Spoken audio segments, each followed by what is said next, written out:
Bill Barr Yeah. was the lynch. He was the direct link between the CIA and the Justice Department his entire career.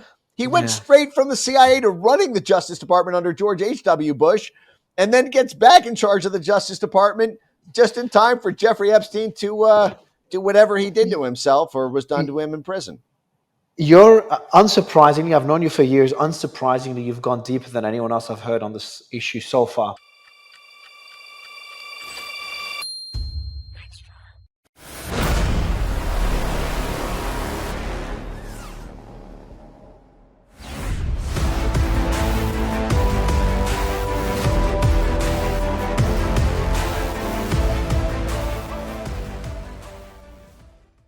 So you're great at telling stories, you're great at explaining things. Tell the audience, where did it all start? Who was Epstein in the beginning? And how the hell did he become that wealthy guy that Wexner gave him power of attorney to his empire? Well, no one really knows the answer to that, and we're left to speculate, but there's levels of educated speculation in this. I do think that you have this very coincidental start to his career where he is recruited without a college degree to teach at one of the most prestigious private schools in New York City, the Dalton School, by Donald Barr, who is Bill Barr's father. Bill Barr would be the head of the Justice Department, in charge of the Epstein investigation when Epstein would die, and his father. So, you have the life of Jeffrey Epstein bookended by a CIA family running the justice system.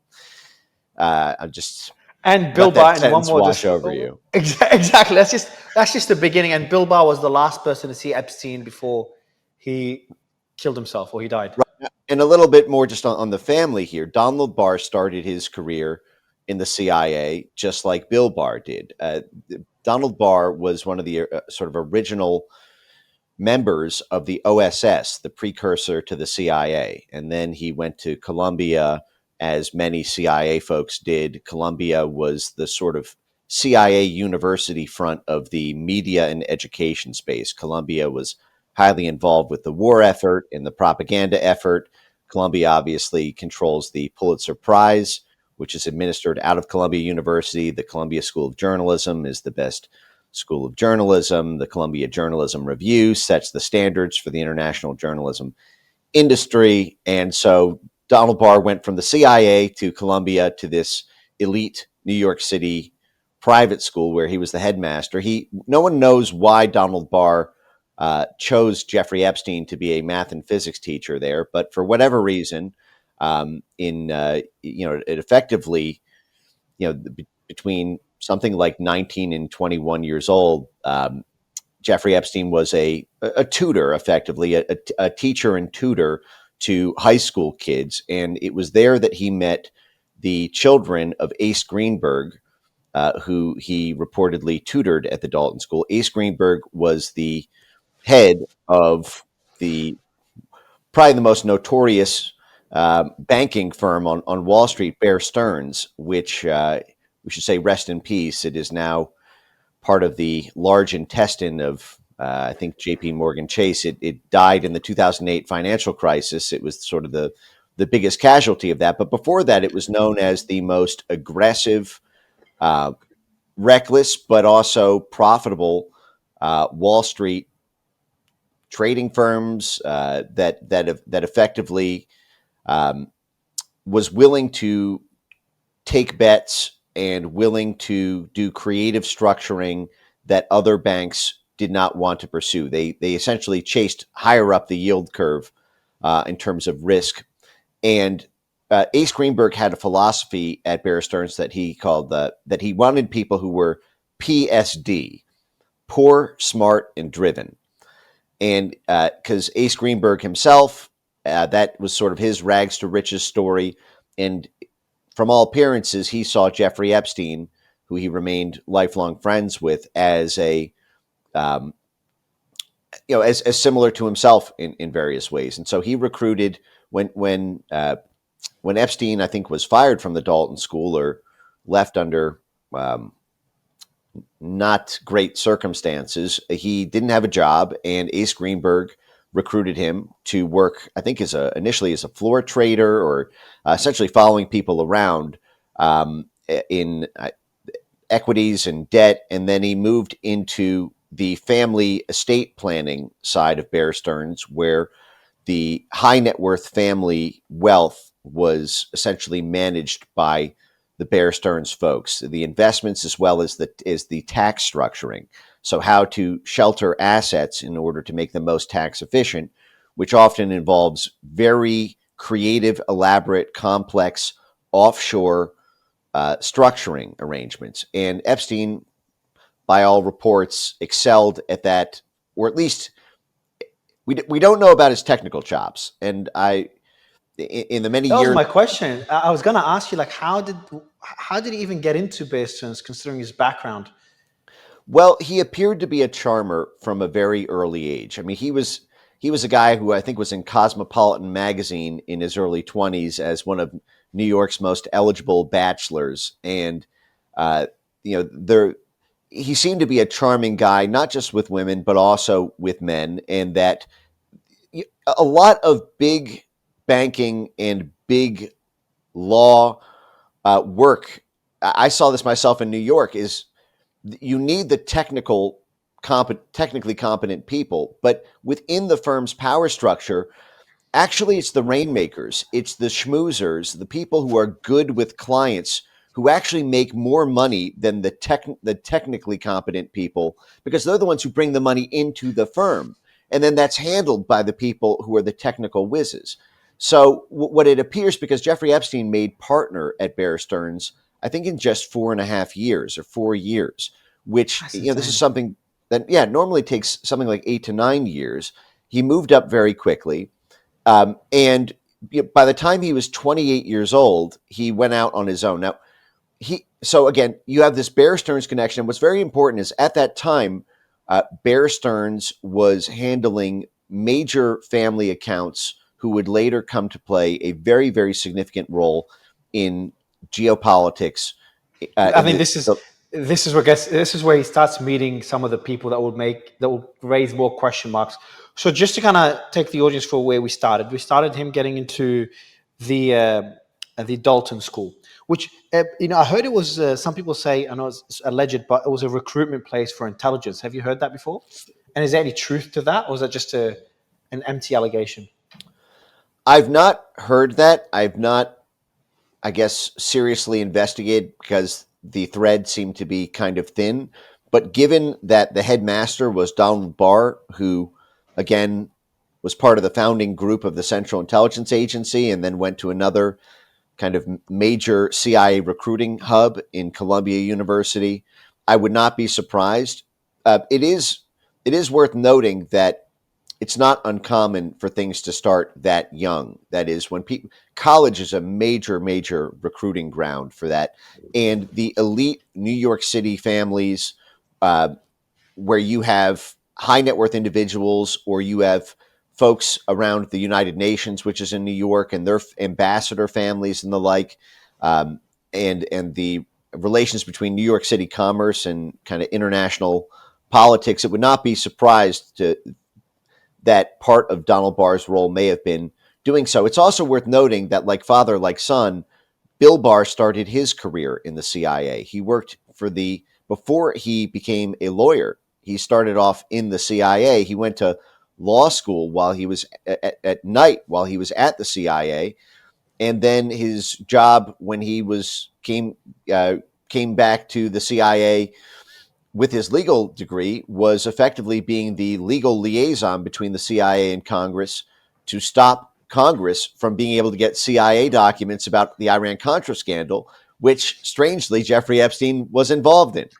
Which is insane as well. So we have Jeffrey Epstein getting into the Dalton School. Now, the people that said that it's a recruitment place for intelligence, or potentially use Blumenthal as Max from Blumenthal. So Max Blumenthal from Grayzone, and I think it was Daryl Cooper and Tucker, but it wasn't confirmed. It's like an allegation. Now, there's one more thing though, and that one's confirmed, that Donald Barr did write a book, and I mentioned it earlier. The dean of that school, that was ex-intelligence, that is the father of William Barr, of Bill Barr, that hired Epstein, got him to that kind of life before getting to Bear Stearns, also wrote a book that mirrors what Epstein has done in the last 20 years. Is that correct? It's like a very twisted book about a sci-fi book called Space Relations. It has a very similar story to what Epstein has done. Is that correct? Well, I think what people latch on to with that is that part of the book involves a plot around pedophilia and kind of alien pedophiles having with secret societies effectively controlling home planet politics and the like. So there is a kind That's of just weird. It doesn't point to anything. This is probably one of the weakest question marks, but it's just bizarre. So now we have well, through maybe Dalton, he gets into. meme magic. Maybe this wouldn't have happened. He memed it into reality. Yeah. Um, so he got into Bear Stearns, and then that's where he starts meeting some questionable people, getting into the Iran story as Right. well. Yes. Yes. So now, he got to Bear Stearns in the first place because he became close with Ace Greenberg, the CEO of Bear Stearns, while he was at the Dalton School. So he already had essentially a kinship with the head of the firm. And so he was speed run up through the promotion channel, remained very close with Ace Greenberg even after he left Bear Stearns. And in that family planning in estate part of Bear Stearns, he was managing, as as the evidence suggests, and many reports and public reportings are on this. But the Bronfman family estate, which is Edgar Bronfman and the Bronfman family, have played a major role in everything from intelligence to organized crime to international geopolitics for generations, really. I mean, the Bronfman family fortune goes back to the 1920s and the bootlegging um, black market industry for, at first, alcohol during the Prohibition period from 1920 to 1933, when alcohol was prohibited. The the Chicago and Cincinnati mafia folks were the primary distributors for bootlegged alcohol, which they would source from Canada, particularly the Bronfman family in Canada. They ran Seagram's gin, and the liquor conglomerates that they own. And so the Bronfman family really made its bones during that black market period. But then when Prohibition ended in 1933, those markets began to move into drugs, and all of that also runs through the unions and labor, and because you need the transportation, you need the truckers, the ports, the customs agents. You need all of these different union folks, and I only bring that up because if you remember Alex Acosta, the one who cut Jeffrey Epstein the sweetheart deal, and that reportedly explained to the Trump administration vetters when he was up for Secretary of Labor that he did so because Epstein, quote, belonged to intelligence, and he was told to leave it alone because it was above his pay grade. He was up for the position of Department of Labor, which is the unions, and which also which is also very tightly linked to intelligence work, because that's our sort of street muscle as well as How does the logistics. So does the Bronfman family? Don't tell me that links to Epstein in some way, does it? Well, of course it does, because Epstein was managing, as part of his responsibilities in the family estate section of Bear Stearns, he was managing the Bronfman money. He was How did he get them help. as a client? How did he get them as a client? How he can get one of the biggest clients imaginable so early on? Well, that just because someone's your client doesn't mean that you're actually doing the work. For Okay. example, the fact that he was close with Ace Greenberg, it could have been as simple as this. He and Ace Greenberg meet with the Bronfmans. They are meeting in the New York office at Bear Stearns, and Edgar Bronfman takes a liking to, or Charles Bronfman takes a liking to Jeffrey Epstein the same way that Ace Greenberg did. They common interests, speak the same language. Epstein was always around women and throwing parties and at these things, even in his 20s. There are lots of ways that you can connect with someone as a what they call in these firms relationship manager or the relationship partner, essentially the person who is the relationship point of contact, but is not the person who's actually doing the complex structuring charts or working out whether it's more tax efficient to stash assets in Liechtenstein or a Panamanian bank or a Swiss bank account or the Cayman Islands. I've never seen evidence that Jeffrey Epstein was technically competent at the actual work, but that he served as essentially a very smooth and likable broker who could get the work done by connecting the sort of quants and structurers and asset tracers to clients, and essentially, and that's not uncommon. Again, I worked for 8 years as a New York City corporate lawyer, and that's ordinary. That's the typical structure. Clients don't want to work with when you have high profile business clients who own yachts and fly around on private planes, and their time is short and they live life to the maximum.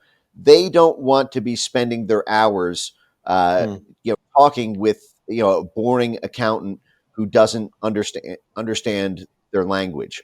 And so He must be either extremely charming, um, because it's still very early, and these are pretty big accounts. But is just so he's working at Bear Stearns now. There is another person that's also very questionable. Another big question mark that we can put on there is Douglas Lease, who from what I understand, became a mentor to Epstein. yeah, And for anyone that doesn't know, Douglas is a pretty British infamous arms dealer. arms dealer, exactly, yeah, and pretty well connected to the intelligence world. So that's where the question marks start to get bigger. Can you tell us more that relationship between Epstein and Douglas? Where did they meet? And does that seem questionable to you, or still no question marks yet in your mind? Oh, well, that would come a few years later in the story. That would come once Epstein was really getting into the arms trade in the 1980s, and we can get there. Um, Maybe if I just take it sequentially, Yeah, we're please, of not we're course, not we're please not do. we're not we're not far from the Douglas Lease part of this. But There's I thought I knew everything, and I have like 10 pages. Seems there's still a lot more that I don't know, which is insane. So well, I'll let you continue. We're at the Bronfman family. well, okay. So a major thing happens in this period. So Epstein is at Bear Stearns from effectively, the late 1970s up until 1981. 1980, 1981, he leaves Bear Stearns under sort of contested grounds. Some people say that he was fired. Some people say that he left on his own accord. But there appears to be some evidence that he got in some trouble at Bear Stearns over a mismanaging or potentially having kind of fraudulent activity associated with what's called a Reg D filing. This is a when you're doing a public offering. A fundraise. That's done through right. That's done through one method. If you're doing a private offering, that's done through something called Regulation D or Reg D. And yeah, but it's a fundraising essentially that has very specific technical requirements so that you don't need to comply with the onerous public offering ones. But it's easy to cut corners on that. And if you do, though, you're in trouble. And it appeared that he got in some sort of trouble with a Reg D filing and left, but then started at about 28 years old his own independent firm called Intercontinental Assets Group, IAG. And he billed himself as a bounty hunter for high net worth individuals and governments in order to hide assets or trace assets for high net worth individuals and governments. So, for example, if you, I'll give you the example Ghislaine Maxwell just gave the Department of Justice a few weeks ago. When Todd Blanche from DOJ asked Ghislaine Maxwell to describe Epstein's business, she gave the example of El Chapo has a dispute with the Sinaloa drug cartel, and the Sinaloa drug cartel thinks that El Chapo is owed money by El Chapo, and El Chapo, however, has hidden assets in Cayman Islands bank accounts and offshore bank accounts, Swiss bank accounts, and they want to get the money from El Chapo, but they can't find it. They need a sort of technical forensic investigation of the money and then getting it back. And so the example that she gave was essentially someone like the Sinaloa cartel would reach out to Jeffrey Epstein, and Jeffrey Epstein would find El Chapo's money and work on getting it back for them. And he played the other side of the chessboard as well. If a client needed to hide money from creditors or governments, he would help structure that as well. Now, what's important is that Epstein reportedly remained a client of Bear Stearns even after he left. And so I don't believe for 1 second when we get to who Epstein was servicing with his IAG one-man shop in his own personal apartment in New York City. Let me say, can I curse? We don't need to. You don't know. No, I curse all the Okay. time. All right. Let me just say this. I worked with New York City major bankers my whole career from my mid-20s to mid-30s. Because the corporate lawyers and the investment bankers and that we're all together in one room, 3 out of 5 business days a week. You don't know fuck all about the technical structuring of the work at 28 years old, no matter how good you are. You could not handle, for example, Adnan Khashoggi's money as a 28-year-old kid. That is a fucking joke. Adnan Khashoggi was reportedly he told in 1987, he gave a public media report where he claimed that at his own one-man shop, Intercontinental Assets Group, one of his biggest clients was Adnan Khashoggi. Now, Adnan Khashoggi... Epstein. So Epstein, the IAG, yeah, IAG was Epstein's one-man shop, and he would manage Yes. the funds of others. And I think Adnan Khashoggi, which you'll tell us about, crazy story as well, was his only client at that time. No, he claimed to have a whole range of clients from folks in royal families in Europe and various governments, but Adnan Khashoggi As a one-man shop. Sorry, just as a one-man shop. Yes, as a one-man Right. shop, and maybe I'll I was going to work up to this, but maybe I'll say this now. It's important to understand that he kept these relationships with Bear Stearns, and it would have been, you can very easily see where I am on this right now, and I think what makes it mentally easy to understand, and it doesn't mean it was structured exactly like this, but it would be very easy for a situation to arise as follows. Bear Stearns liked Epstein. He was a rainmaker. He was good at bringing clients in and keeping them happy, but he was bad at the actual technical work, and he was loose in terms of ethics and morals. And so he was a liability to keep on payroll. But Epstein could continue to be very useful to Bear Stearns if he simply went out on his own, managed those relationships, and then kicked the business to Bear Stearns. So instead of Jeffrey Epstein being a Bear Stearns employee, he would be a Bear Stearns client, and Bear Stearns would simply service the clients of Jeffrey Epstein that Epstein was managing. That way, if Epstein messed anything up or he didn't bring heat from the SEC, because the direct relationship was being managed through his outside shop. And so what's happening in this period, 1979 through 1981, is a massive change in the American intelligence apparatus. From 1976 to 1980, the CIA was completely gutted. The Church Committee hearings, the Pike Committee hearings, Stansfield Turner firing 30% of the entire CIA operations division, massive chains being put on what the CIA could and couldn't do. And there was not the massive NGO explosion structure in order to actually do this outside work until several years into the Reagan administration in the 1980s. And so there was a giant gold rush to try to create ways for CIA covert action to be done without it moving directly through the CIA or through using new and creative means to try to circumvent what was being done. Now, at that very moment, go ahead. Yeah. No, I was going to say we talked about it in our last interview. That's when all these NGOs started coming up. The whole web of NGOs that started doing the dirty work for the intelligence. But by the way, as you continue, don't forget. I want to hear the Adnan Khashoggi story as well. So don't. I'll let you plug it in when the right time comes up because it is a crazy story. Yes. Well, we'll get there right now.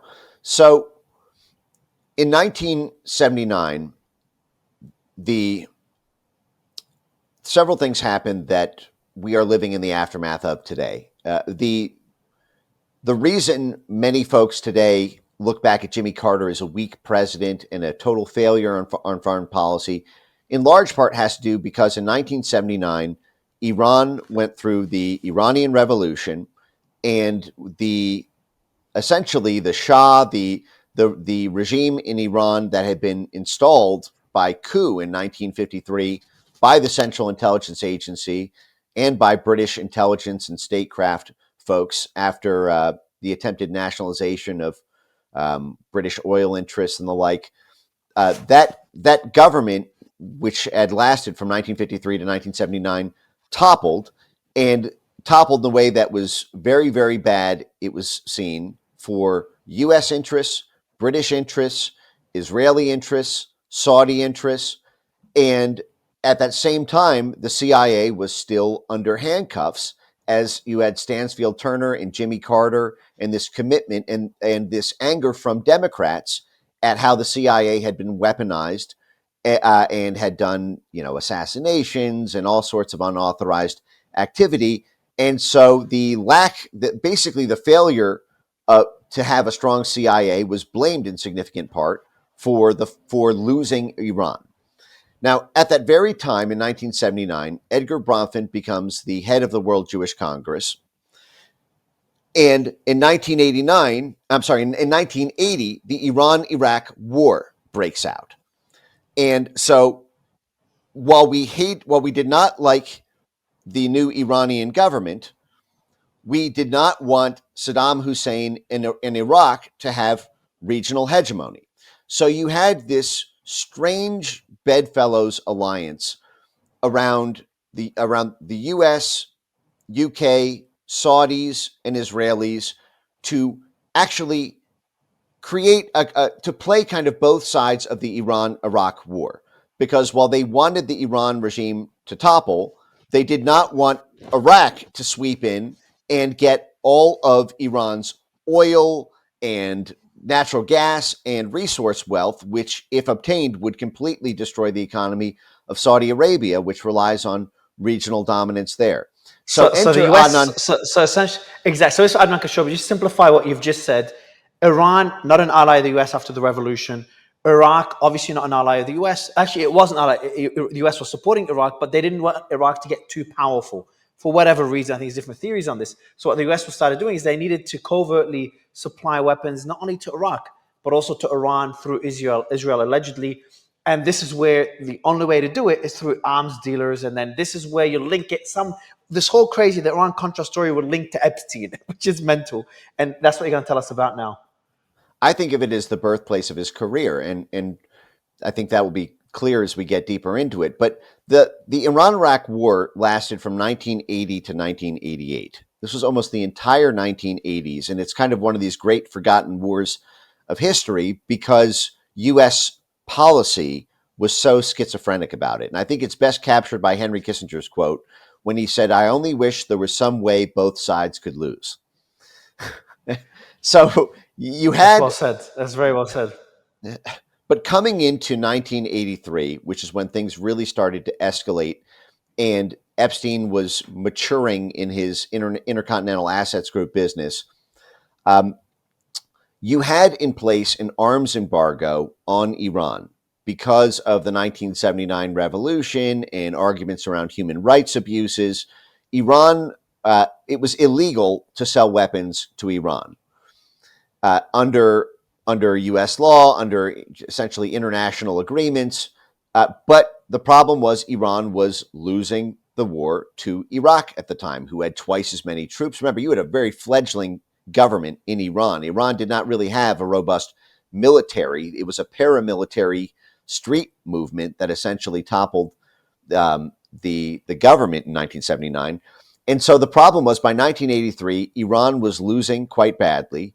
And there was the perception that if we did not run arms to Iran, Saddam Hussein in Iraq would sweep the region and then essentially take that entire energy duopoly that was split between Iran and Saudi Arabia. And now it would be Iraq plus Iran, and they would effectively control all Middle East oil and gas. And so this was seen as an emergency that necessitated us finding some way to run arms to Iran so that they could stop Iraq from getting the oil and the gas and all the various mineral wealth. And Iran is a very abundant place. But the problem was that was illegal. So in 1983, a covert action was launched to try to do this without anyone knowing about it, so that they couldn't be prosecuted under international law, so that there wouldn't be a scandal.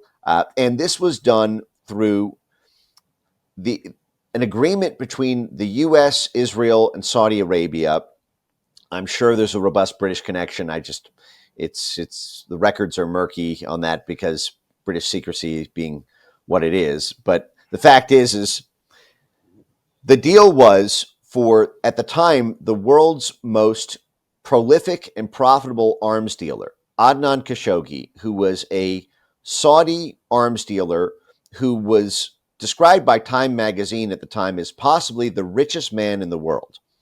In the 1980s, the argument was being publicly made that the richest man in the world was this obscure Saudi arms dealer. And just to give an understanding of how significant this figure was, in part because if Jeffrey Epstein is managing his money, and he has this much money, I think you don't do that at 28 years old, shall I say? You wouldn't trust a kid with that level of wealth. But so every year, Lockheed Martin, Raytheon, Boeing, BAE Systems, they hire commissions agents in order to try to broker deals on their behalf. They obviously have in-house capabilities, external stakeholder engagement, business development, but a lot of deal traffic comes through essentially lobbyists and brokers who have their own Rolodex of network connections. And when those people in the network need arms, these figures, these commission agents, will essentially propose, well, why don't you buy from Lockheed Martin? They have these tanks. Why don't you buy from Raytheon? They have these missiles. Now, Adnan Khashoggi made 4 times as much in commissions just from Lockheed Martin alone in the 1980s than every other commission agent combined. He was a one-man wrecking ball who effectively, there was not even a close second in the entire field of black market international arms dealings. Now, he was very close with the Saudi royal family, and he developed a very close kinship with both the U.S. and Israeli national security state. Now, he was the primary middleman. In 1983, he flies to Washington, D.C. to have a meeting with the head of the National Security Council at the time under Ronald Reagan, Robert McFarlane. Now, the National Security Council is the head of the interagency. So everything the CIA does, everything the Pentagon does, everything the State Department does has to be approved by the National Security Council, which is run by the National Security Advisor. This is why the National Security Advisor is such a powerful position. And so it's higher than the CIA. The CIA can't do something without the National Security Council sign off. And so Adnan Khashoggi flies to meet with the National Security Advisor, and Adnan Khashoggi proposes a relationship by which the U.S. will sell arms to Israel. Will sell arms through Adnan Khashoggi, uh, uh, and then Israel will essentially facilitate those arms moving to contacts in Iran. And this would go on to be called the Iran-Contra affair, because so we just covered the Iran part. The Contra refers to the Nicaraguan Contras. So in the early 1980s, the Democrats and Republicans had a big disagreement about foreign policy in Nicaragua. The sort of socialist Sandinista government was in power. The Reagan administration wanted to support a paramilitary insurgency movement called the Contras, but the problem is the Democrats still controlled the House of Representatives, and they passed an amendment called the Boland Amendment, which prohibited any U.S. development funds, so USAID funds, State Department funds, military funds. Not one taxpayer dollar was allowed to be spent in any sort of support for the Contras. So the Republican executive branch wanted regime change through CIA covert action, but the Democrat legislative branch said you can't use CIA money to do it. You can't use State Department, DOD, and so they had to get creative if they wanted to do this by finding And they a did way the same strategy as the Iran-Iraq well, fiasco. the reason it gets the name the Iran-Contra affair is because what they did is when they sold the weapons to Adnan Khashoggi and when they sold the weapons to Iran effectively through the Saudis and the Israelis, they skimmed the profits from the weapons sales to divert them to the Contras. So they did two things. They were Two birds with trying one to be stone. right, And but it was how two illegal but actions. Yeah. Mike, what I'm struggling to understand though is how the hell did Epstein get himself in this partnership? How did he get himself with Khashoggi, managing potentially one of the richest people in the world back then, managing his money? Or was he managing his money? What was his place in this web? Well, the reason that I stress both the Iran and Contra side of this is because I'm trying to give sort of a gentle understanding to folks of the complex topic of international money laundering and the necessity of complex financial instruments and arrangements in order to disguise covert action so that it looks like above board money flows. So if you, for example, are running money to the Nicaraguan Contras, but that is illegal, or you're doing it on the basis of drug proceeds, because this is another part of Iran-Contra, because they couldn't get USAID money, the CIA had to sell cocaine in order to fund it. The CIA famously is covered by Gary Webb and as effectively described in the John Kerry report in the 1980s when he was one of the senators investigating the CIA drug running affair there. And John Deutsch, the head of the CIA, had to do an apology tour in Compton, Los Angeles about this in the 1990s. But essentially, the CIA was using a proprietary CIA airline. So the CIA started something called Air America in the 1940s, 1950s. It was a CIA proprietary airliner, so that when guns or drugs or cash or logistical supplies had to be moved from country to country or region to region, it could be done discreetly through the CIA's Air America. Air America had a spin-off branch, another CIA proprietary called Southern Air Transport, which was the primary airline used by the CIA in Nicaragua to run guns and drugs to the Nicaraguan Contras, because in Nicaragua they sat on a huge amount of the cocaine trade. And so what they essentially set up was guns for cash for drugs. I'm sorry, drugs for cash for guns, where the Nicaraguans would transport the cocaine under CIA auspices. It would be sold on the retail market. The proceeds would buy guns, and they'd send the guns back. And Southern Air Transport did both sides of that. They ran the drugs up from Nicaragua, and they ran the guns back down from the States to Nicaragua. Now, what's important about this is Southern Air Transport would then come to service Jeffrey Epstein's enterprise directly.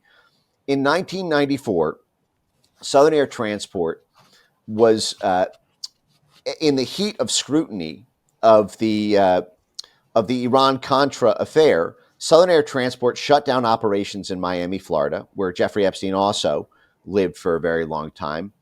And then it moved to Columbus, Ohio, to service what at the time was the country's largest retailer, the Limited Brands. Now, in 1991, Jeffrey Epstein got power of attorney over the entire corporate conglomerate of the Limited. It was a business enterprise where the ultimate authorized signatory was Jeffrey Epstein himself, the very CIA airline that was the central player in the Iran-Contra affair, where Jeffrey Epstein was handling the money for the CIA's most coveted asset in the whole operation, moved to directly service Jeffrey Epstein's conglomerate company. This has all been publicly reported in the Columbus local press and in various You're books. talking about Leslie Wexner's empire? This was Leslie Wexner's empire. This was Leslie Wexner. Wexner was the owner of Limited Brands, but he gave durable power of attorney to Jeffrey Epstein. Now, Why? So there's speculation as to why that is. Some people allege blackmail. Some people allege some sort of strange relationship. I actually think the best way to understand this, or at least I should say the Occam's razor for this, is that this is a technique that is sometimes used. It's less used today because many of the loopholes have been closed.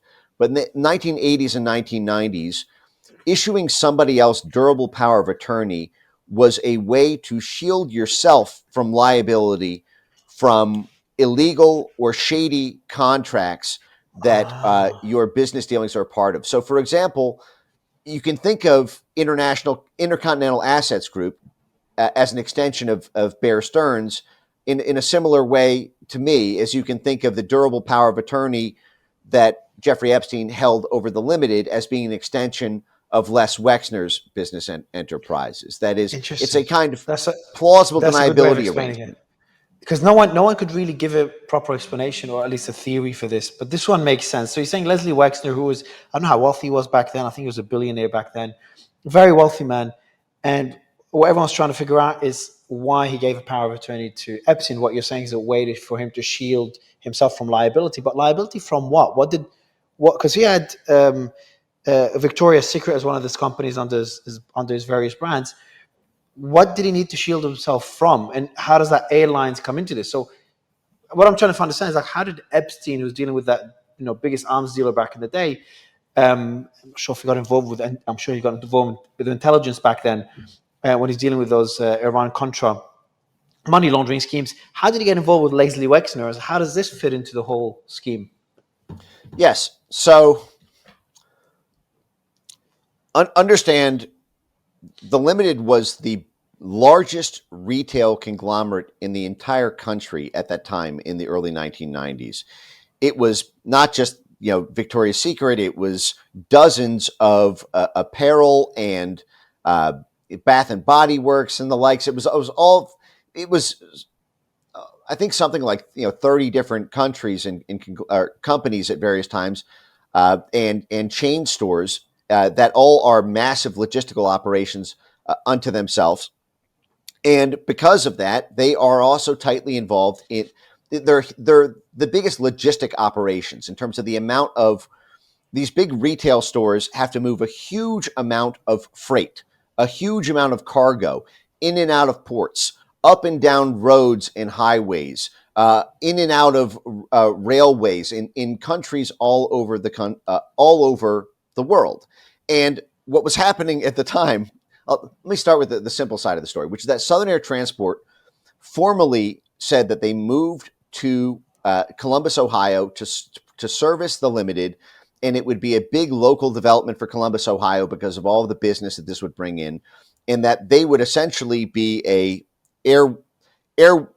They would move freight between Columbus, Ohio, and Taiwan. Hong Kong, I think, was actually the main route, which is its own rabbit hole side of the story. But let me put another thing forward here, which is the at that time.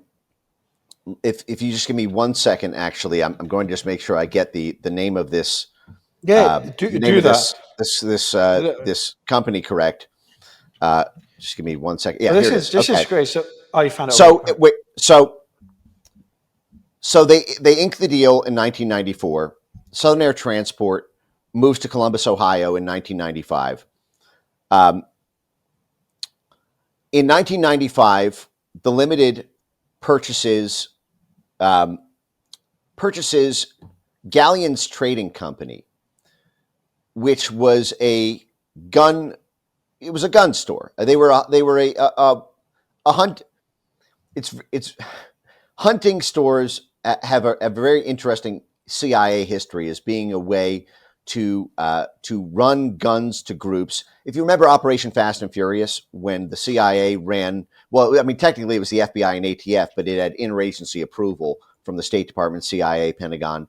When the FBI and ATF directly worked with gun stores and sporting goods stores that sold guns to run this Fast and Furious operation to give no look arm, to basically have no registration check, no background check, no nothing, just basically give away guns so that they could be walked over the border to the Sinaloa drug cartel so that they could do war with the Los Zetas drug cartel, who was pilfering oil from ExxonMobil and Chevron and Texaco and all these Pemex partnered Houston oil companies. We couldn't go in and just bomb Mexico, so we needed to fund a military insurgency with one drug gang in order to stop the attacks on American interests in Mexico.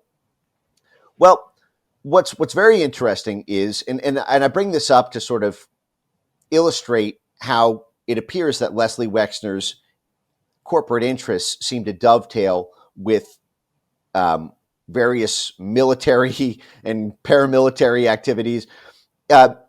So in the very year that the CIA proprietary airline responsible for moving guns and drugs in Iran-Contra moves to service Leslie Wexner and Jeffrey Epstein, that's the very year that the Limited purchased Galleon's Trading Company with its assortment of gun retailers. In 1998, Southern Air Transport declares bankruptcy the very day that the CIA finally admits to the drug and gun running scandal from Iran-Contra after the 1997 Gary Webb book came out and the heat came on and they admitted Southern Air Transport's role, and then they closed down the airline. As soon as Southern Air Transport shut down in 1999, the Limited sells off its entire stake in Galleon's. So it looks like the Limited basically bought a gun retailer only during the years that the CIA's gun movement airliner was directly servicing the company. And so weapons smuggling, you think that power of attorney is just purely for him to use the empire to smuggle weapons? But why? Why would Wexner need to get into that industry, that dirty industry, and he's doing so well above board? Well, markets are made by the military. Understand, ExxonMobil doesn't get its oil unless the military operation is successful. Walmart doesn't get its retail chains in the country unless the military effort is successful. Pizza Hut doesn't get to sell its pizzas in Russia unless the CIA and military effort during the Cold War is successful. But I I keep coming back to this weapons and drug thing, for example. I mean, again, Ghislaine Maxwell is the one who brought the Sinaloa drug cartel, and these drugs are used in the process of, to fund these proxy wars, as they were in Iran-Contra. But it's worth noting that this CIA proprietary airline that was moving drugs and guns, Southern Air Transport, when it moved to service Jeffrey Epstein and Leslie Wexner, they were parked at Rickenbacker Air Force Base. They were parked at a military base in Ohio, moving what was reportedly the limited freight back and forth between Hong Kong. Now, Hong Kong is a narco island. Remember, it was seized by the British during the Opium Wars. The only reason Hong Kong was a British territory was because China refused to buy British opium.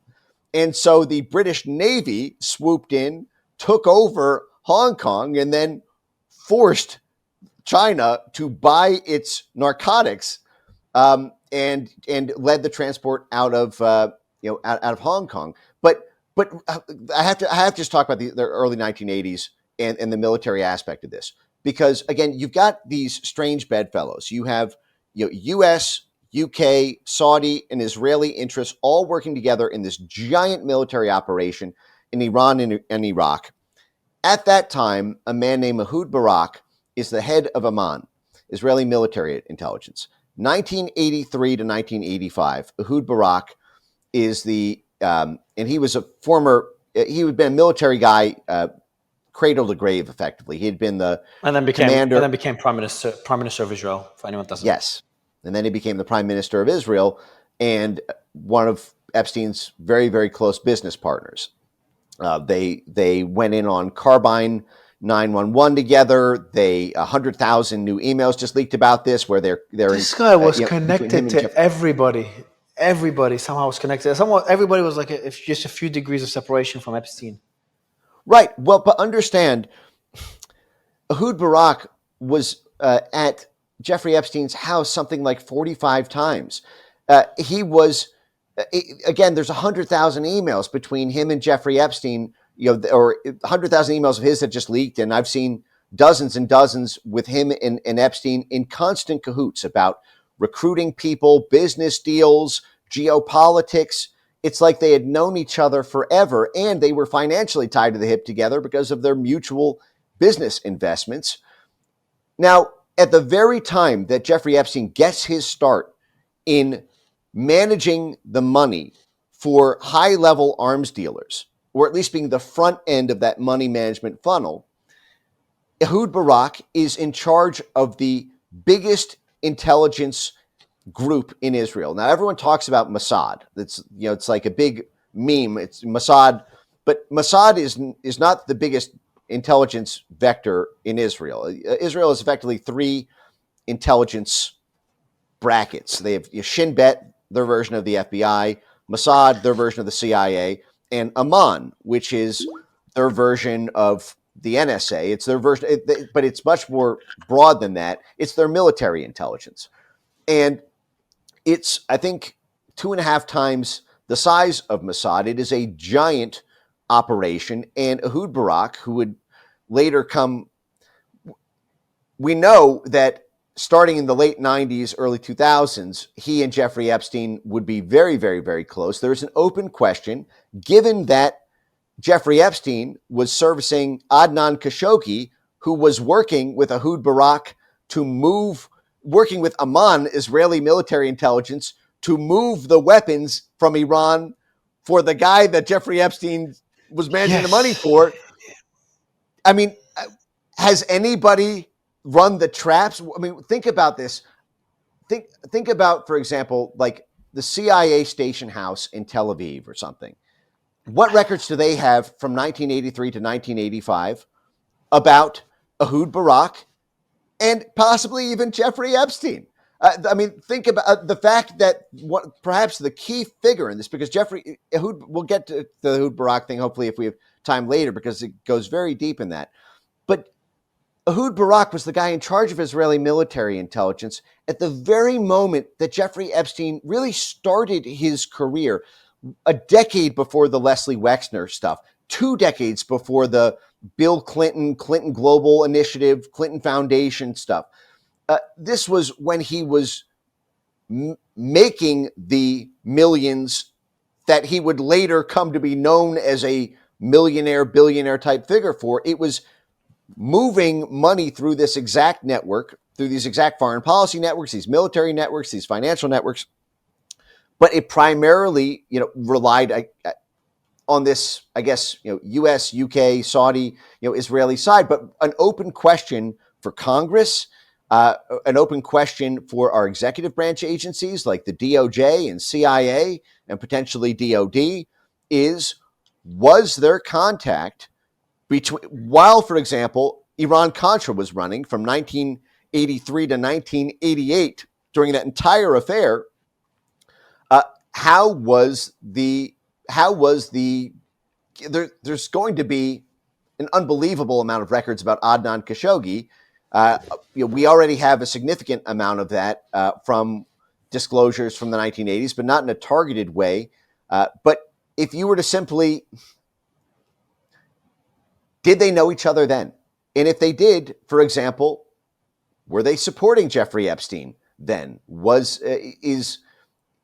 there a CIA or Israeli military intelligence or Saudi intelligence relationship with Jeffrey Epstein in the 1980s, way before the stuff that came later? And can that explain what would then become his meteoric rise? It's worth noting that the FBI, when they raided his house in 2019, when he was arrested the second time, they found a fake passport that he had in his safe from 40 years earlier.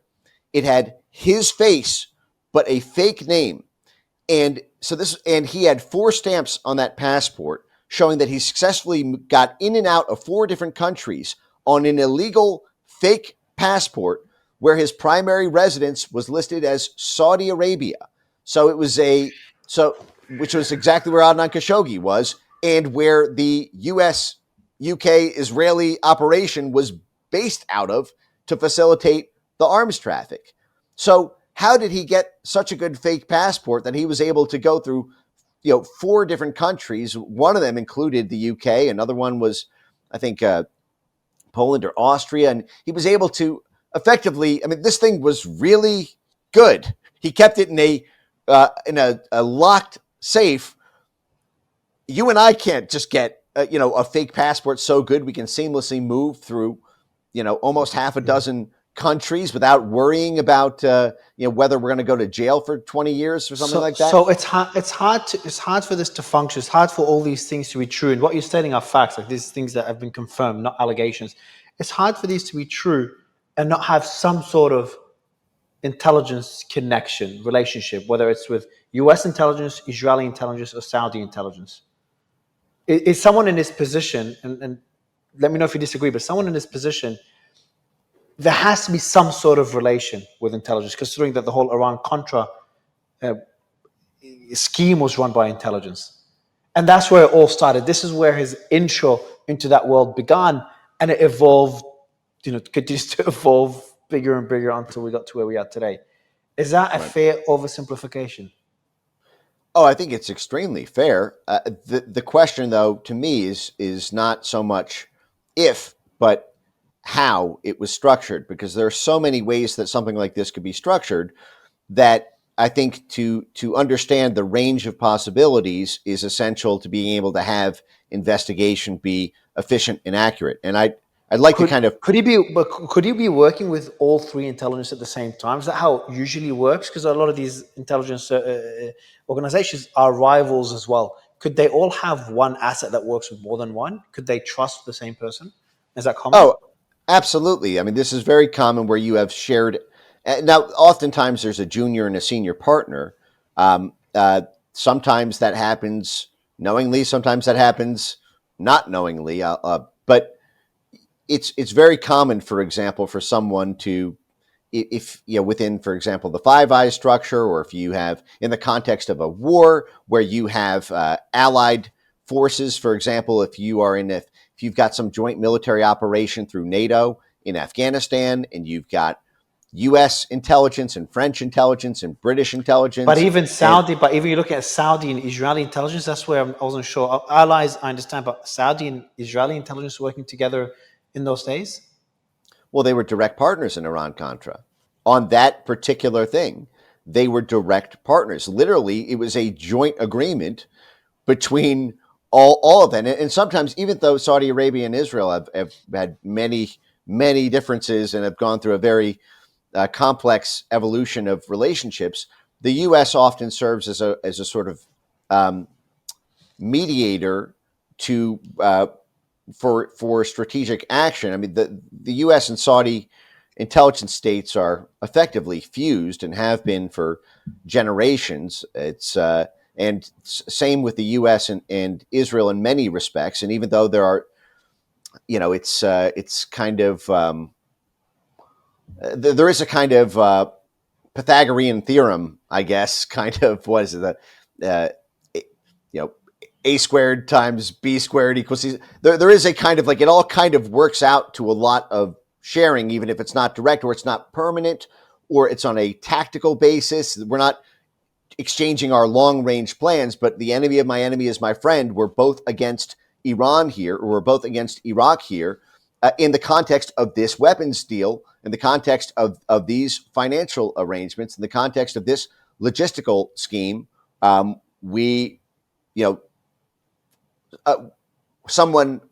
understand there are players in this who will speak to all the different network relations. And okay, I'll let you finish. I know Douglas Lee's in that same period as well, but we're not up to Robert Maxwell yet, are we? No, that comes in I think 19. We're not even right. We're not even. I think it's 1991 is think when he met Ghislaine or Robert and then Ghislaine. But that is crazy. Like this whole story for the past hour is before even Robert Maxwell. A lot of people know Robert Maxwell, Ghislaine's father, who was likely ex-Mossad or Mossad asset or intelligence. I don't know if it was Mossad. All this was before Robert Maxwell.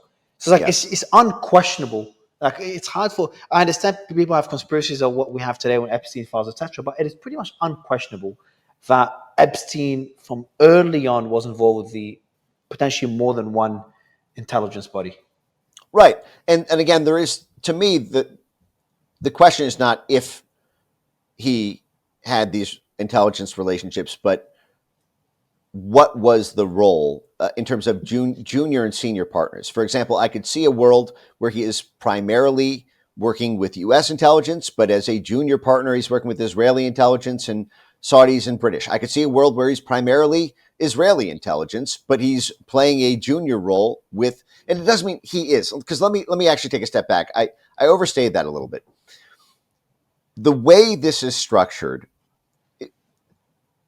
people who are the money side of covert action often have a much more independent relationship with intelligence, where you wouldn't say that they work for them necessarily.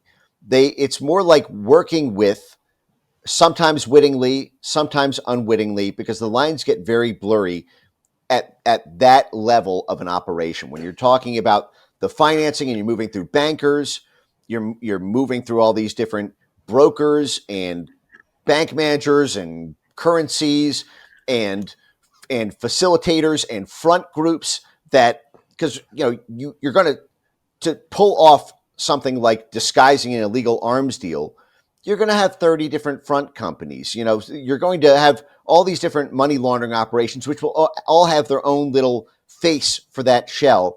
And it's not necessary that every link in the chain knows what's going on there or knows for certain. They may have an inkling, but they also know what questions not to ask if they want to make sure to get their money or be in the good graces, of the network that they're working with. And so I'll give you an example on this, because one of the things that is frustrating about the current state of play about what we know is that Vicky Ward from the Daily Beast reported that Jeffrey Epstein, that her source in the Trump transition team told her that Jeffrey Epstein told him, that Alex Acosta, the prosecutor who cut the sweetheart deal, said that he gave him the sweetheart deal because he was told to back off because Epstein belonged to intelligence and to leave it alone because it was above his pay grade. Now, if true, that's an absolute bombshell. But we don't have that corroborated. I believe Alex Acosta is set to testify soon, actually, to Congress, and I'm very enthusiastic about hearing what he has to say. But do you really expect anything, considering how things are being covered up? If questioners know what to ask, the problem is there are so many ways to screw up a deposition. And take, for example, what happened in November 2020. In November 2020, they tried to put this to bed, this Epstein intelligence story to bed. The Bill Barr, this is 2 weeks after Trump lost the election. So the Trump executive branch was very weak, but Bill Barr was still in charge of the Justice Department. And as their final kick in the pants, screw you to the Trump admin, at least that's how I read it, they finally released the report they had worked on for 21 months, from February 2019 to I guess November 2020. The Justice Department Office of Professional Responsibility, OPR, put together something like 350-page report reviewing Alex Acosta's plea deal and purporting to answer questions for the public about the questions that had generated the public outcry, including Epstein's intelligence links. Now, again, 21 months we're told they spent researching Epstein's intelligence links and the like. They only make one reference to it in the entire report. It's on page 169. It's footnote 244. Everyone can look this up. The November 2020 DOJ OPR report. One reference. Page 169, footnote 244. And what it says is this. We asked Alex Acosta if he had knowledge that Jeffrey Epstein was an intelligence asset, and Acosta told us, quote, the answer is no. And that's what they used to put to bed. And there's so many things wrong with both the way that question was asked and what it allows to give the public impression of without it necessarily being true, as well as the shadiness of the fact that if you ask me, Mario, did I brush my teeth today? I wouldn't say, I usually don't start by saying the answer is no. I would say no, but I might say the answer is no. If I said, well, I didn't brush my teeth, but I did gargle some mouthwash, does that count? And then we say, oh, well, no, no, that doesn't count. Or if you're not sure, then you should just say the answer is no. Okay, well, in that case, the answer is no. They didn't give the transcript. The DOJ did not give a transcript of what they asked and what was answered. It was just a one-line summary description. And they also asked whether or not he was a, quote, intelligence asset, which again is far too narrow a term, in my view, for what Epstein would have been, or where to look for it. Because an asset has a 201. An asset is within the kind of hierarchy of you've got agents and employees who they have W-2s. They work for the agency as an employee. If you're an agent. You've got assets who are not formally employed. They're not going to get health insurance and a pension, but they will get. Sometimes they're paid, sometimes they're not paid, but they do work for the agency or not necessarily. You can have unwitting assets. Essentially, it's a piece on the board that can be moved wittingly or unwittingly. But if they're doing so wittingly, they have what's called a human 201 file, human intelligence 201 file, where they're formally registered as an asset, and they have an asset. They've got a cryptonym.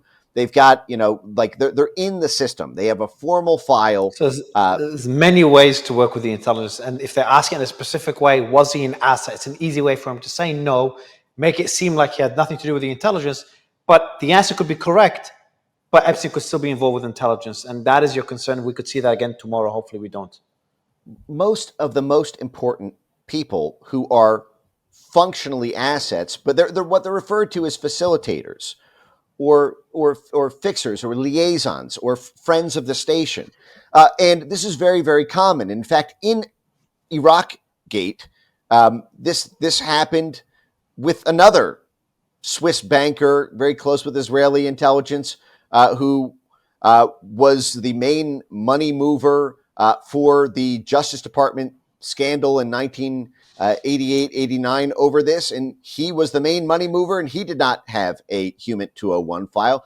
I did a about a list of about 20 of history's most famous CIA money movers and facilitators or financial brokers. These are, the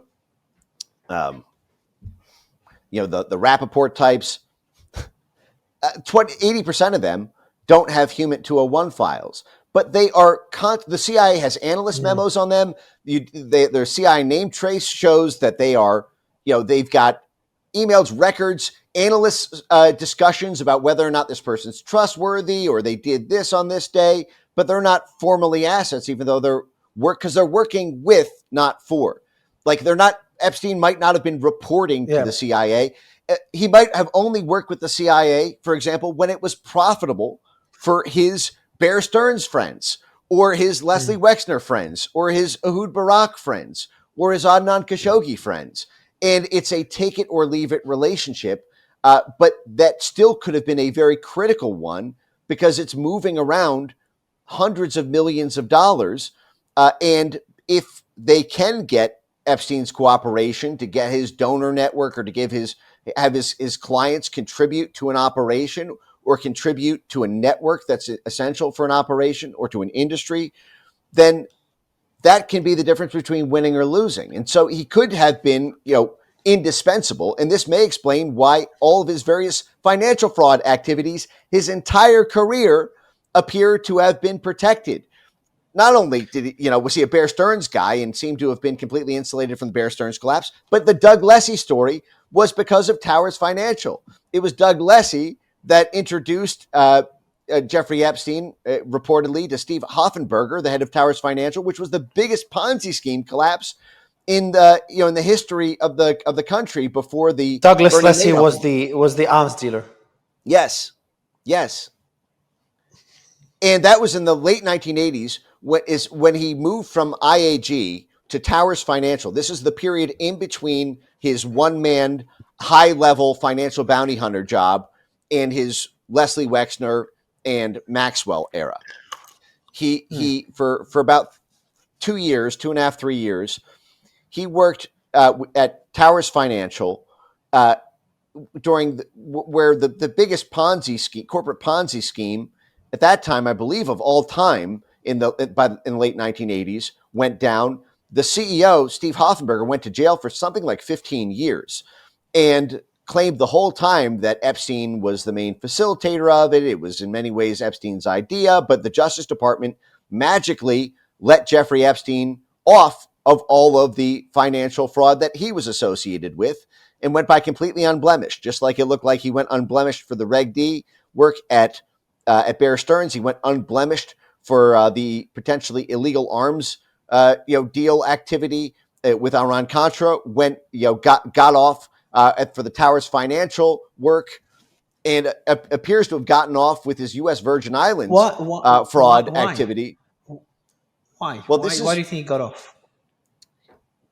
If his Rolodex, his contacts, his donors and clients were essential to U.S. intelligence activity or military activity or the civil society side of that, then it is very, very, very, very common for the Central Intelligence Agency to lean on the Justice Department to protect such individuals from prosecution.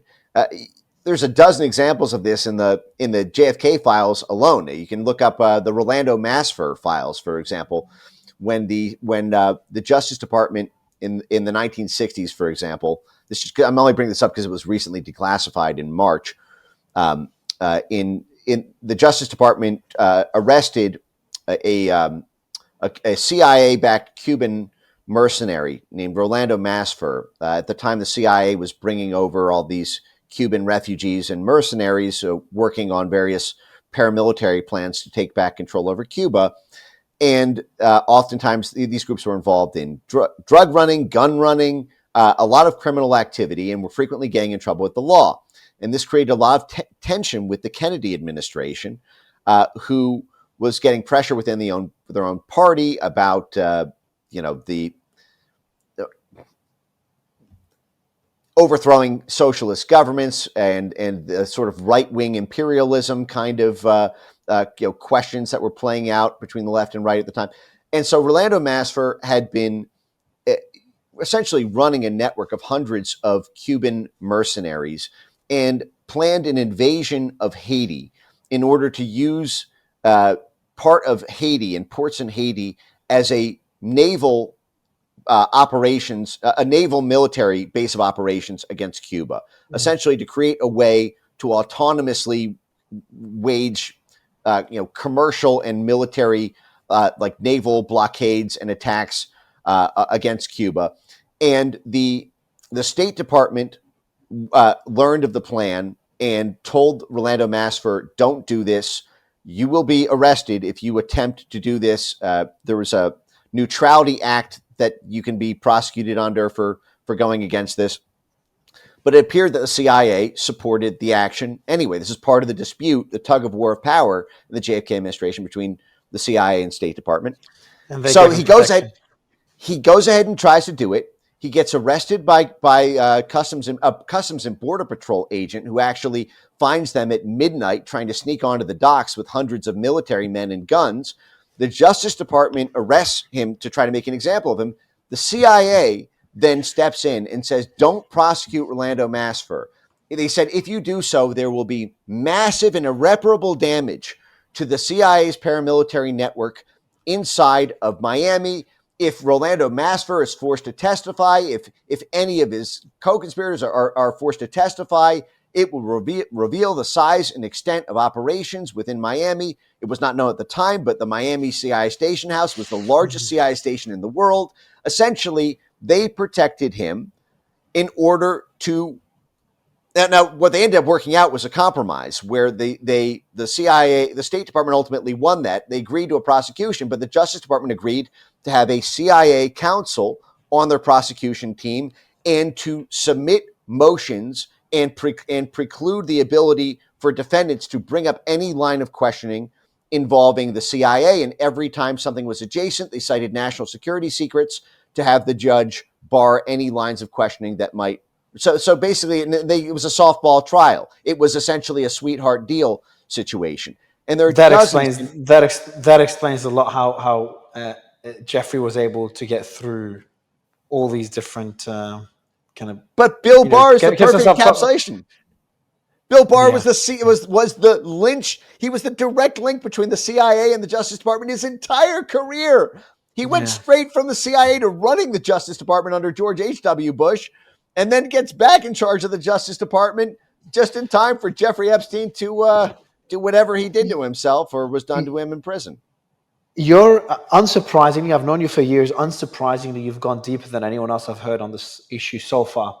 I think, so we're up to the 90s, early 90s now. I think what we need to do is, because I know we have an hour and a half today, which we've just reached, we'll do a part 2 on this. I think it's good to guide, because this story is going to go on for a while. It's good to guide people with the whole story of Epstein, of where it all started and how it got to where we are until his death and where we are today, even if the story continues, and allow people to connect the dots. I've been able to connect more dots in this discussion than all the other interviews and research I've done so far. So it was well said and well explained. We're still at the. And this is we're in the we've only done the 70s and 80s out of the story. So I think it's going to be probably a 3-part story before getting to the latest developments in the cover-up. Yep. So Mike, we've gone through 1973, starting with Donald Barr and the Dalton school, getting all the way to the Iran-Contra smuggling and Epstein kind of playing his role there. And the next step will probably be for the next discussion. We'll dig into how he met Wexner, Maxwell, well, and who Maxwell is. I think that's what the next step is. But Mike, Absolute pleasure, man. It's a good discussion. It's Yeah, honestly, that man, was great every talking to you. fucking time we talk, whether it's Brazil, whether it's the Twitter files, whether it's USAID, when you focus on an issue, you go fucking deep. It's insane. Well, you're a But great I appreciate it, communicator man. on this, and thank you. You're killing it. Thanks for your leadership on all this stuff. I And appreciate it, Mike. Thank you, bro. we'll talk again soon. All right. Bye. Thanks, man. Thanks, man. Bye bye.